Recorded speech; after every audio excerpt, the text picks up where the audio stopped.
Hi, my name's Zoe, and today I'm going to present the Indigenous issue of fetal alcohol spectrum disorder and the role of neuropsychology.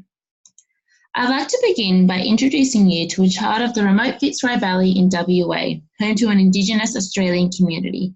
The girl you see here presents with some facial features that characterise a condition called fetal alcohol spectrum disorder, here referred to as FASD.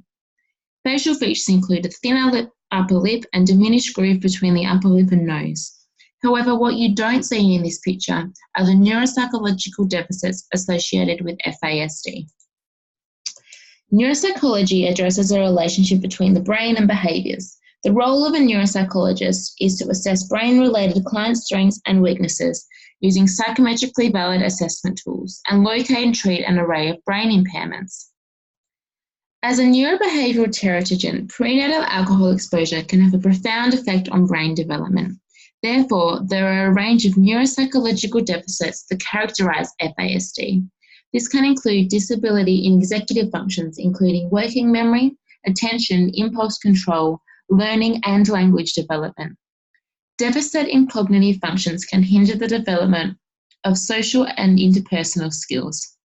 The comparison you see here is between two 6-week-old brains. The brain on the left was of a baby diagnosed with FASD. A longitudinal study conducted by Strathclyde and colleagues found that people diagnosed with FASD increasingly demonstrated inappropriate sexual behaviour and were incarcerated for crime compared to individuals not diagnosed. Although this study was conducted using an American cohort, Hayes and colleagues proposed that the comorbidity is the rule rather than the exception in people with FASD, regardless of their ethnicity. As such, the neuropsychological effects of FASD on biological, psychological, and social functioning are significant and can influence an individual across the entirety of their lifespan. So what exactly is FASD? To answer is difficult, for there is currently no clear universal diagnosis. The current literature defines FASD as an umbrella term used to describe the range of outcomes and differential diagnoses associated with prenatal alcohol exposure. Although each diagnosable condition differs, each includes confirmed prenatal alcohol exposure and changes to the brain during development. Australian guidelines to diagnose FASD are currently undeveloped. This is particularly an issue in Indigenous communities.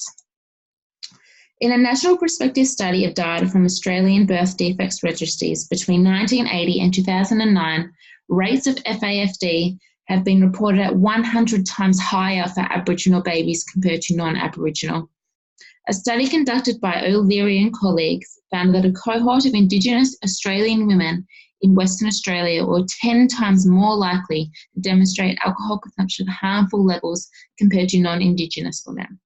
However, Fitzpatrick and Pestel know that the percentage of Australian women who consume alcohol at all was greater for non-Indigenous women compared to Indigenous women. This may reflect the social influences of alcohol consumption.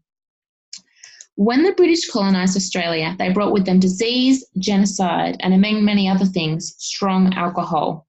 To this day, the ramifications of the British invasion are being felt by the Indigenous Australian peoples. The Australian Burden of Disease study in 2016 identified that Indigenous Australian people experience a burden of disease that is 2.3 times higher than the rate of non-Indigenous Australians.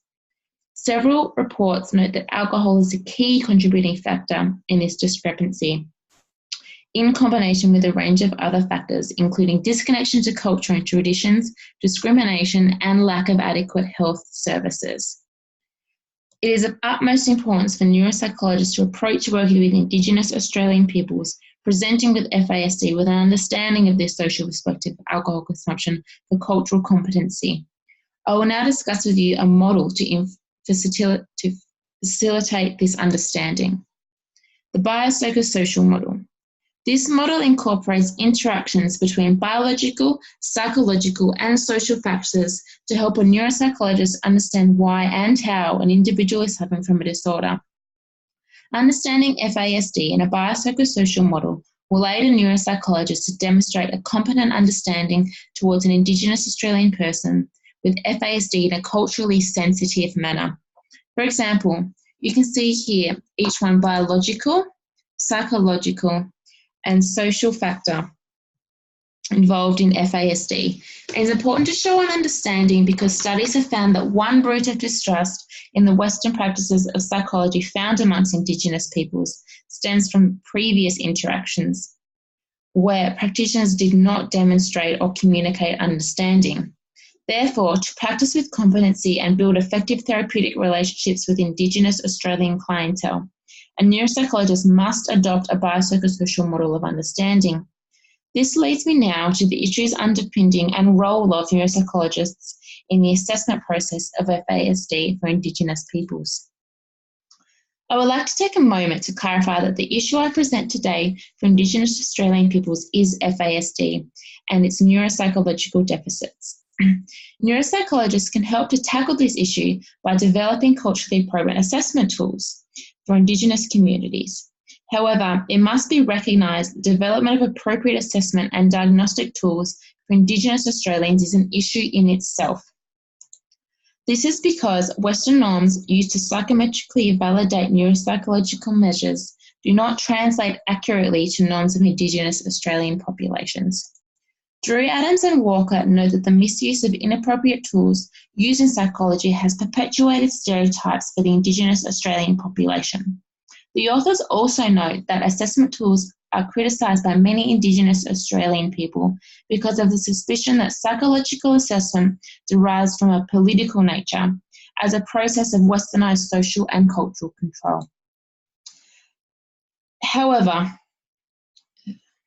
Furthermore, assessment of FASD in all populations, regardless of ethnicity, is considered difficult because of the unique presentation and individual differences in the expression of FASD symptoms. However, several studies support that by overcoming these issues and developing appropriate assessment tools, early diagnosis is the greatest protective factor in preventing the disabilities associated with FASD. To address the issue of inadequate assessment measures for FASD in Australian Indigenous populations, neuropsychologists must develop culturally appropriate tools. This will entail future research. The Australian Psychological Society has developed guidelines for conducting such research. These guidelines provide a framework for how to accommodate language and literacy differences and collaborate with Indigenous Australian peoples to acknowledge their different value systems and authority structures. The guidelines state that existing neuropsychological tests may be used, yet they are to be interpreted with caution. These tests address the functional nervous system criteria pertinent to FASD diagnostic criteria used in Australia. This includes assessing these multiple domains listed before you. Westerman recommends that assessing these functions for Indigenous Australian are more appropriate when weight is shifted to certain domains.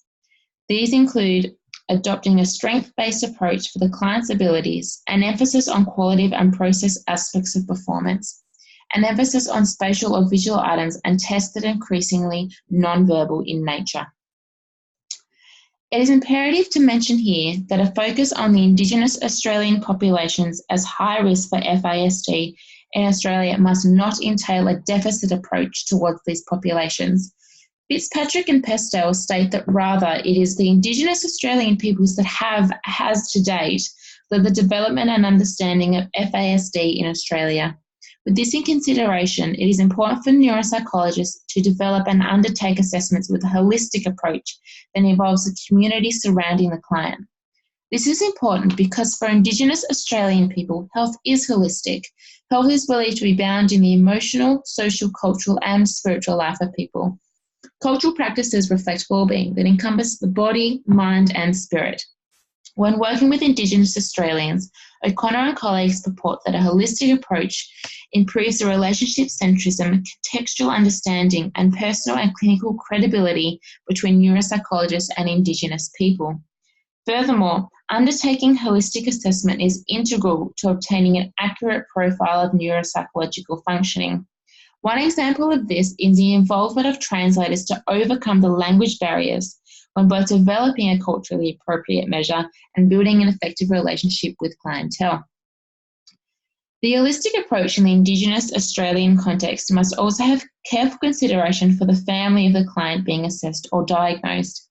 This is important to avoid the blame and shame of the mother or community, to avoid damaging the strong value of family and kinship that is held in Aboriginal culture. Therefore, an appreciation of holistic health is vital as part of contextual matrix of appropriate neuropsychological approach and assessment to FASD in Indigenous Australian communities. To summarise, fetal alcohol spectrum disorder is a leading cause of neuropsychological deficit in the Indigenous Australian population. To address this issue, it is essential for neuropsychologists to approach working with Indigenous Australian peoples with an understanding of the biopsychosocial model underpinning FASD. This includes the social relationship with alcohol. Neuropsychologists can help this issue by developing culturally appropriate assessment tools for FASD with the Indigenous Australian communities. To successfully develop and implement assessment, a holistic approach must be adopted. This entails neuropsychologists working alongside other health professionals and developing trusting relationships with the peoples of the Indigenous Australian communities. To conclude this presentation, I'd like to end with a quote from an Indigenous Australian elder in a study by Hayes, who spoke of the link between alcohol and FASD in her community. She states, "There is too much abuse here. It's intergenerational. Someone's got to do something." I hope that this presentation has demonstrated that neuropsychologists can be that someone. Thank you for listening.